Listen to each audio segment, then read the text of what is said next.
Hello' everyone, আজি মই লৈ আহিছোঁ আপোনালোকৰ এটা নেপালী ৰেচিপি। এনেদৰে মই এটা বিলাহী আৰু এটা আলু কুকাৰত পোনপ্ৰথমে বইল কৰি ল'লোঁ।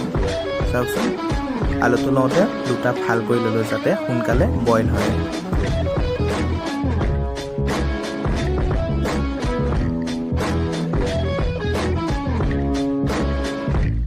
আলুখিনি বইল হয় মানে মই এটা পিঁয়াজ ধুনীয়াকৈ কাটি ল'লোঁ। এনেদৰে পিঁয়াজখিনি কাটি মিহি কৰি ল'ব যাতে মিলি যায় আমাৰ ৰেচিপিটোৰ বাবে।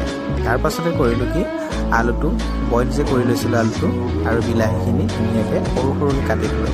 সোৱাদৰ বাবে এটা জলকীয়াও দিলোঁ, কাৰণ জলকীয়াটো নহ'লেতো ভাল নালাগিব ন। তাৰপিছতে চাওক, মই এনেকৈ অলপমান দৈ লৈ দৈখিনি ভালদৰে ফেনি ল'লোঁ যাতে মসৃণ হৈ যায়। দেখিছেনে বাৰু? ইমান ধুনীয়া লাগিছে দেখিবলৈ, নহয়নে? মোৰ দেখিয়ে লোভত জিভাৰ পানী ওলাই গৈছে। আপোনালোকৰ লাগিছেনে ক'বচোন বাৰু।